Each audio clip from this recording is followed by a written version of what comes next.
एकदम first class. I am mister G sir from Modulus Classes standard 11 subject physics chapter number 13 kinetic theory of gases lecture number 4। Previous lecture की बात करें तो हमने वहां पे देखा कि काइनेटिक थ्योरी के हेल्प से हम लोगों ने क्या डिराइव किया, pressure of an ideal gas. ठीक है, क्या फॉर्मूला बन के आया था, चलिए एक बार फिर से रिवाइज करते हैं। ठीक है, क्या फॉर्मूला बन के आया था, फॉर्मूला था pressure is equal to 1/3 and number density means number of particle per unit volume into mass of particle into v bar square, average speed की एवरेज वेलोसिटी या फिर एवरेज स्पीड का स्क्वायर। ठीक है, ओके चलिए यहाँ पे अब हम लोग डिस्कस करने वाले हैं थ्योरी को। मैं बाद में समझाता हूँ कि थ्योरी का नाम क्या है। ठीक है, पहले हम सारी चीज डिराइव करेंगे, बाद में लास्ट में बताऊंगा कि थ्योरी का क्या नाम है। ठीक है, अब हम लोग यहाँ पे वो प्रूव करने वाले हैं कि जो गैस पार्टिकल है क्यों कंटिन्यूस मोशन में है। ठीक है, गैस पार्टिकल कंटिन्यूस मोशन में क्यों है वो सबको पता है। अब मोशन में तो उनके पास एनर्जी कहां से आती है। ठीक है, जो गैस पार्टिकल है वो मोशन में तो उनके पास काइनेटिक एनर्जी होगी ना, वो एनर्जी कहां से आएगी वो हम लोग डिस्कस करने वाले हैं। ठीक है, चलिए मैं इस इक्वेशन को अगर मैं वॉल्यूम से मल्टीप्लाई कर दूं, ठीक है ना, I just want to multiply volume with this equation, then this equation like PV is equal to 1/3 NVM into V bar square. Okay, N into V means what? But we know that total number of particle is equal to number of particle per unit volume into volume. ठीक है, तो वहां पे मैं direct लिख सकता हूँ।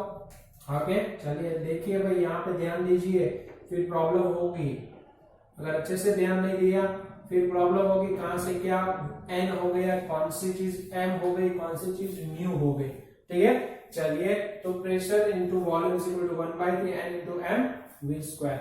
ठीक है, v बार स्क्वायर, यहां तक तो सब लोगों को पता है। ठीक है, ओके इसको मैं बना देता हूं क्वेश्चन 1। ओके नाउ सपोज करिए कि काइनेटिक थ्योरी ऑफ गैस क्या होगी। ओके, तो kinetic energy of gas particle क्या होगी, kinetic energy is equal to या is equal to 1/2 m into v square. ठीक है, अब यहाँ पे एवरेज एनर्जी की बात करें तो एवरेज वेलोसिटी होगी। ठीक है, ये हो गई for gas particle, one particle, but we have number of particle is n। ठीक है, for n particles kinetic energy क्या होगी,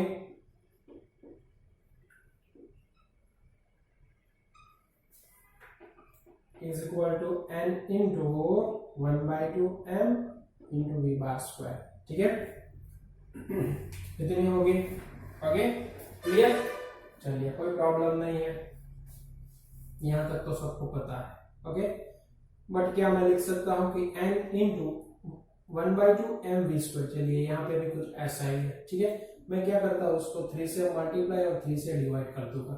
ठीक है, 3/2 कॉमन निकाल लीजिए, 3/2 एज इट इज, तो क्या बचेगा in bracket 1/3 n m v bar square. चलिए दोनों इक्वेशन को देखिए, इक्वेशन 1 एंड 2 कुछ सिमिलरिटी दिख रही है आपको। ठीक है, कुछ सिमिलरिटी दिख रही है। ओके, तो मैं लिख सकता हूं फ्रॉम इक्वेशन 1 एंड 2 क्या होगा, from equation 1 and 2 total energy of particle is equal to 3/2 into PV। ठीक है, 3/2 इंटू PV इतना होगा। Is it okay, clear. चलिए no problem, for ideal gas equation हमें पता है।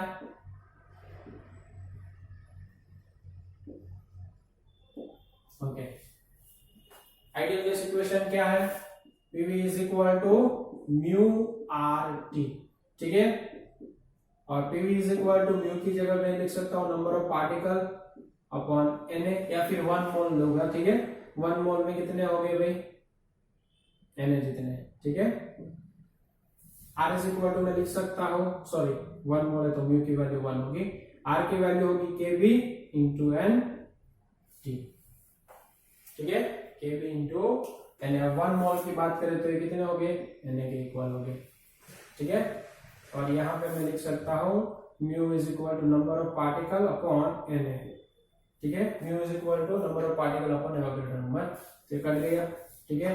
तो पीवी इज इक्वल टू क्या होगा, पीवी इज इक्वल टू के बी एन इंटू टी, ठीक है, 1 मोल होगा तो के बी इंटू टी होगा, तो पीवी इज इक्वल टू के बी इंटू एन टी, इसको ये वैल्यू यहाँ पे इक्वेशन नंबर 3 में पुट करिए, तो total energy is equal to 3/2 K B N into T, okay. Total energy जितने भी नंबर ऑफ पार्टिकल है, मुझे चाहिए एक पार्टिकल की एनर्जी कितनी होगी, ठीक है, तो मैं लिख सकता हूं कि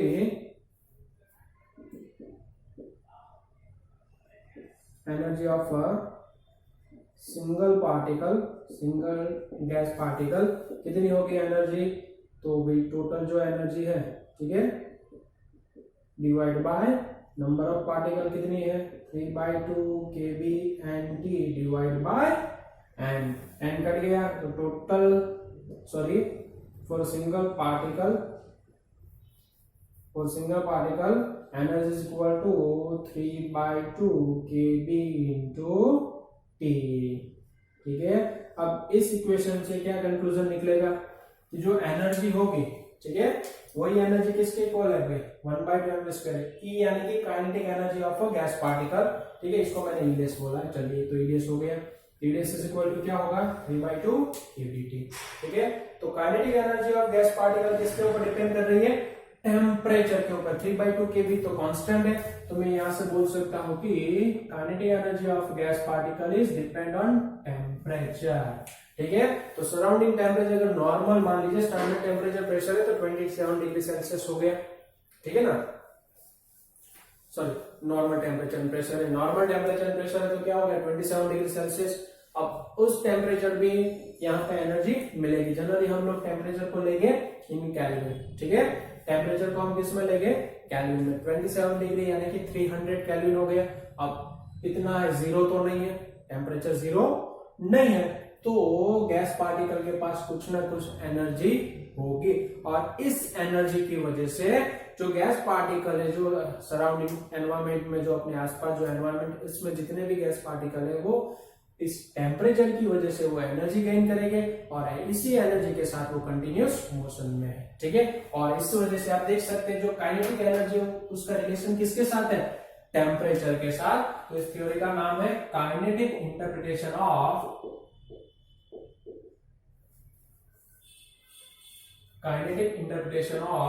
टेम्परेचर,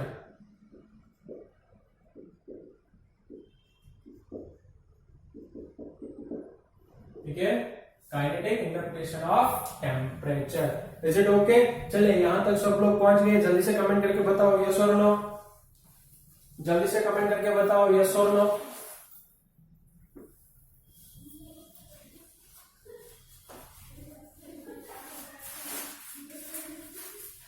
आई होप सब लोग पहुंच गए और सारी चीजें एकदम से क्लियर हो गई है, कोई प्रॉब्लम नहीं है,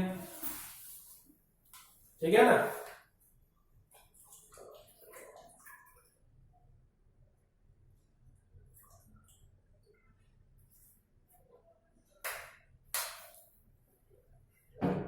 ओके, चलिए फिर आगे बढ़ते हैं हम लोग। Okay, E is directly proportional to temperature, okay, यहां तक ओके। अब हम लोग आगे डिस्कस करने वाले स्पीड के बारे में, और भी कई सारे इक्वेशन बन के आएंगे, ठीक है, वो भी हम लोग डिराइव करेंगे। Okay, now we are going to define RMS speed, ठीक है, किसको हम डिफाइन करेंगे आरएमएस स्पीड, ठीक है।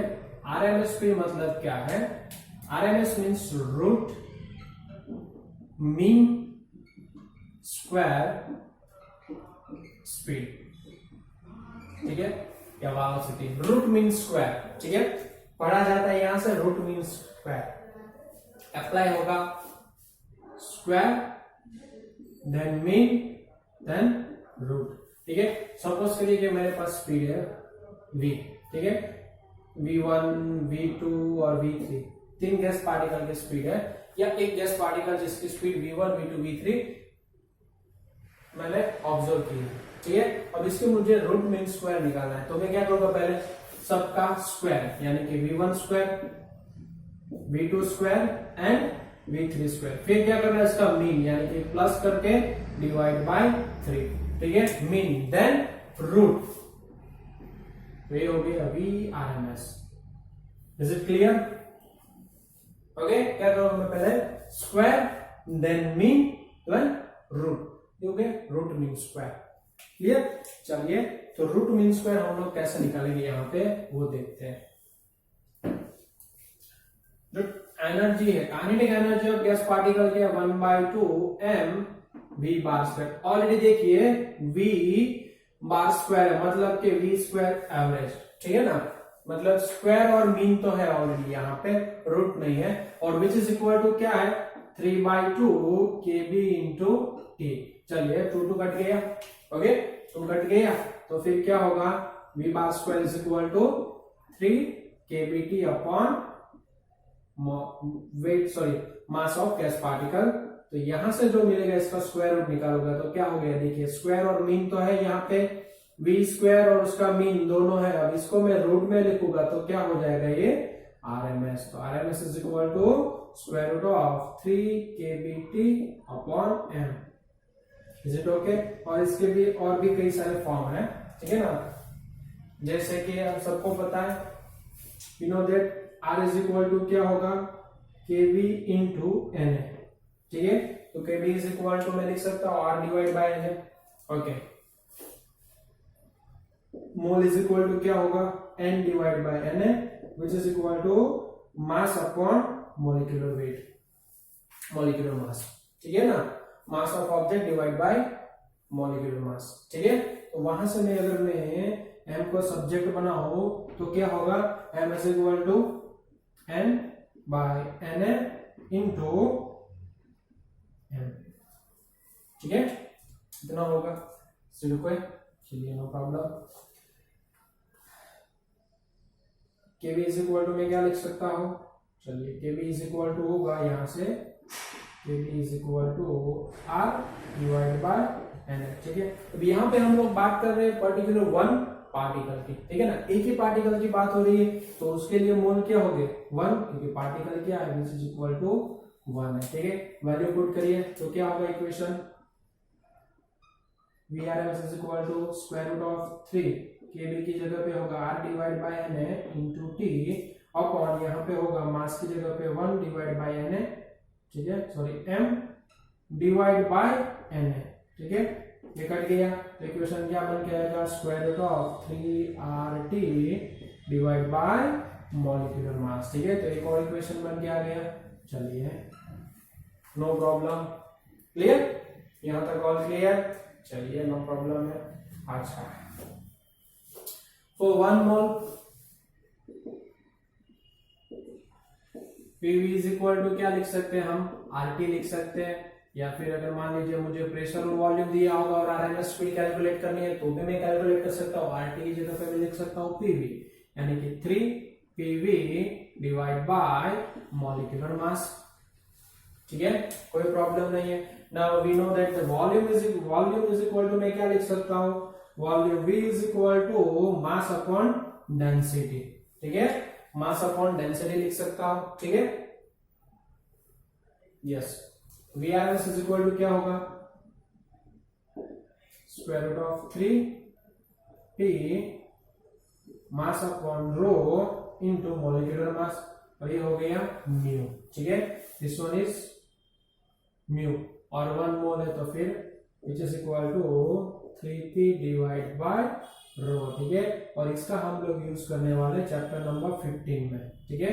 VRMS is equal to square root of 3P by rho, और इसको हम यूज करने वाले चैप्टर नंबर 15, ठीक है, ऑसिलेशन सॉरी वेव्स में हम लोग देखने वाले हैं, इसका यूज करेंगे। Is it okay? चलिए, तो फॉर्मूला 1 जो टेक्स्ट बुक में ऑलरेडी गिवन है, ये फॉर्मूला नहीं दिया है, ये भी नहीं दिया और ये भी नहीं दिया है, तो अच्छे से इसको नोट डाउन कर लीजिए और इसका स्क्रीनशॉट ले लीजिए। ठीक है, समझ में आ गया काइनेटिक इंटरप्रिटेशन ऑफ टेम्परेचर क्यों है। ठीक है ना, क्योंकि जो kinetic energy of gas particle है वो किसके ऊपर डिपेंड कर रहा है, सिर्फ और सिर्फ टेम्परेचर के ऊपर। ठीक है, इज इट ओके। चलिए फिर इसका स्क्रीनशॉट ले लीजिए जल्दी से, फिर हम लोग एकदम बढ़िया बढ़िया न्यूमेरिकल सॉल्व करने वाले हैं। जल्दी से स्क्रीनशॉट ले लीजिए।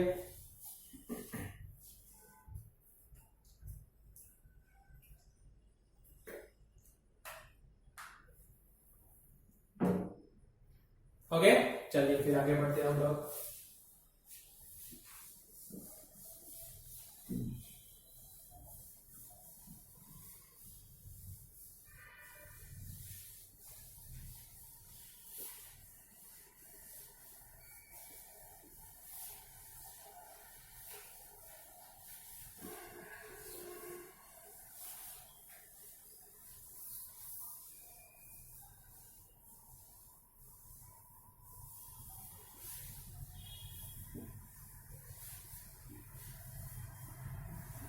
ओके, चलिए आगे बढ़ते हैं, फिर न्यूमेरिकल सॉल्व करते हैं।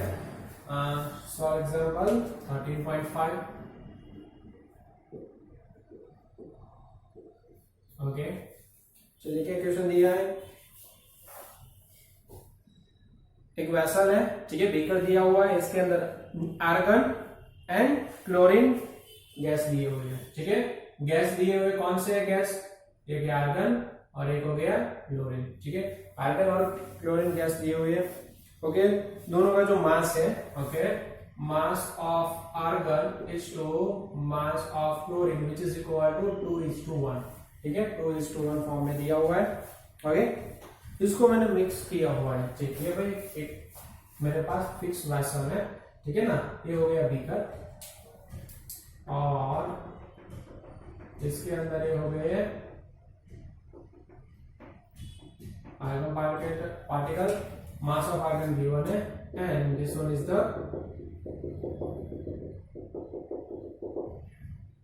Chlorine particle. ठीक है, टेम्परेचर दोनों भी 27 डिग्री सेल्सियस पे। ठीक है, तो पहली चीज पूछी गई है कि what will be the ratio of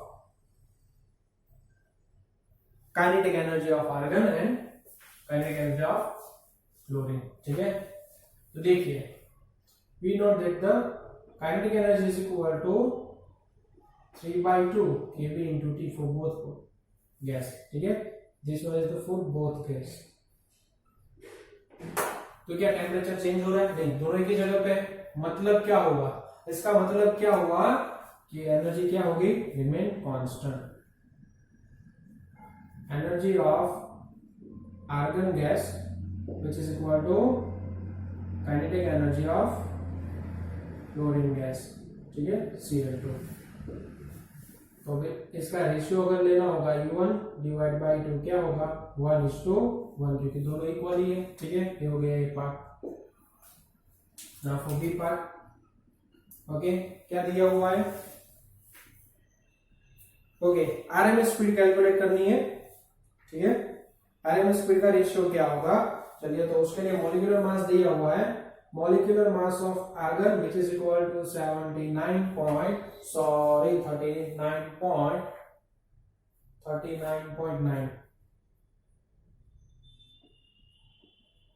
and molecular mass of chlorine the given है 70.90। ठीक है, ओके, फिर चलिए, तो मुझे चाहिए आरएमएस स्पीड, यानी कि V R M S of argon divide by V R M S of chlorine. ठीक है, वो स्पीड किसके इक्वल होगी भाई, फॉर्मूला क्या था, आर एम एस स्पीड का फॉर्मूला देखिए, तो आर एम एस स्पीड का फॉर्मूला था 3 kBT डिवाइड बाय मास। ठीक है, 3 kBT divide by mass.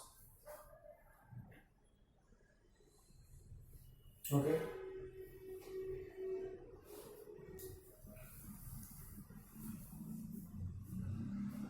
Okay, चलिए, टेम्परेचर तो सेम है। ठीक है, अब नंबर ऑफ पार्टिकल वेरी कर सकते हैं। ठीक है, नंबर ऑफ पार्टिकल क्या हो सकते हैं, वेरी कर सकते हैं। ओके, तो हम लोग एक और इक्वेशन डिराइव किए थे, कौन सा इक्वेशन था, VRMS is equal to square root of 3RT divide by molecular mass. ठीक है, अब 3R और T सेम है, 3R तो कांस्टेंट हो गया, T भी दोनों के लिए टेम्परेचर से हो गया, तो मैं यहां से लिख सकता हूं कि VRMS is inversely proportional to square root of molecular mass. चलिए, तो मैं यहाँ पे सीधे लिख सकता हूँ इनवर्सली प्रोपोर्शनल यानी कि square root of Cl divide by molecular weight mass of hydrogen. ठीक है, which is equal to square root of MCl कितना दिया है 70.9 डिवाइड बाय 30 पॉइंट कितना है 39.9 which is equal to final answer होगा 1.33। Is it okay? चलिए, इसमें कोई डाउट है, बोलो यस और नो। No doubt.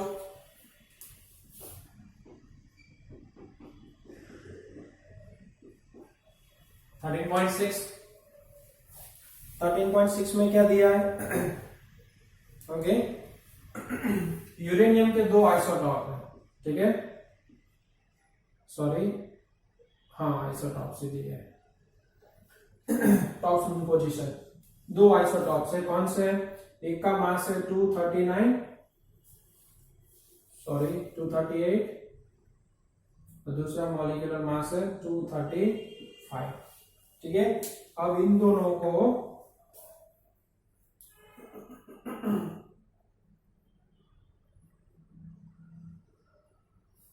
चलिए, दोनों की RMS स्पीड क्या होगी? ठीक है, VRMS ऑफ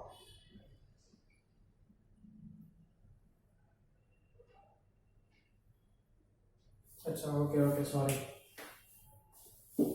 क्वेश्चन थोड़ा सा चेंज हो गया। यूरेनियम के 2 आइसोटोप, इसका मॉलिक्यूलर मास है 238 एंड 235।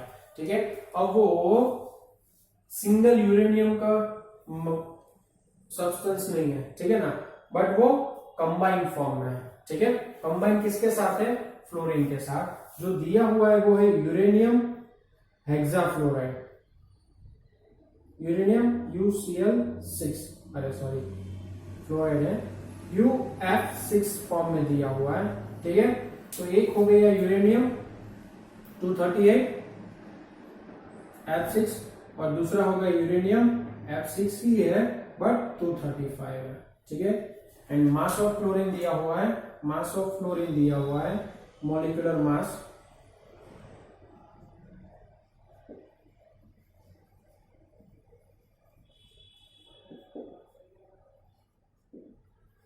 दिया है 19। ठीक है, 19। तो मुझे 6 वैल्यू इज इक्वल टू 235 दोनों की जो RMS स्पीड है इसका रेशियो चाहिए। ठीक है, तो पहले मुझे पता होना चाहिए कि जो कंपाउंड फॉर्म बन रहा है इसका मॉलिक्यूलर मास कितना होगा। ठीक, तो अगर मैं बात करूं UF6 when U is equal to 238, इसका मॉलिक्यूलर मास कितना होगा 238 प्लस 19 इंटू 6। ठीक है, 238 प्लस 19 इंटू 6। ठीक है, तो इसका मास होगा 249। ठीक है, नाउ UF6 235, अच्छा सॉरी, इसका होगा 352 और इसका होगा 235 प्लस 19 इंटू 6, ये होगा 349। ठीक है, चलिए अब इसकी RMS स्पीड निकालिए, इसका रेशियो ले लीजिए। VRMS of 238 divide by VRMS of 235 divide by 238 का निकालिए। ओके, तो क्या होगा square root MCl molecular mass को हमें पता है, स्क्वायर रूट ले लीजिए, ऊपर होगा 352 डिवाइड बाय नीचे होगा 349। ठीक है, विच इज इक्वल टू 0.0044 नहीं 1.44 0044, ये हो गया वेलोसिटी। इसको मैं v1 बोल देता, इसको मैं v2 बोल देता हूँ। बट हमें चाहिए कि चेंज इन वेलोसिटी क्या होगा, आरएमएस स्पीड में चेंज क्या होगा परसेंटेज फॉर्म में। तो मैं लिख सकता हूँ कि v1 minus v2 divide by v2 which is equal to 1.044 minus 1, because here it is 1 divide by 1, तो fraction change in velocity is equal to 0.0044। इसको आप परसेंटेज के फॉर्म में लिखोगे तो 100 से क्या होगा करेंगे हम मल्टीप्लाई करेंगे, तो हो गया 0.44%। इज इट ओके, क्लियर, कोई डाउट है? No doubt. इसके बाद जो न्यूमेरिकल है, सॉल्व एग्जांपल, थ्योरेटिकल पूरा है, ठीक है, ज्यादा दिक्कत नहीं करेगा, तो ये आपको होमवर्क में सॉल्व करना है। Is it okay? चलिए, कोई डाउट है तो जल्दी से कमेंट करके बताइए। क्लियर? चलिए, फिर आप लोगों ने काफी टाइम दिया मुझे, उसके लिए थैंक यू सो मच। जय हिंद, जय भारत।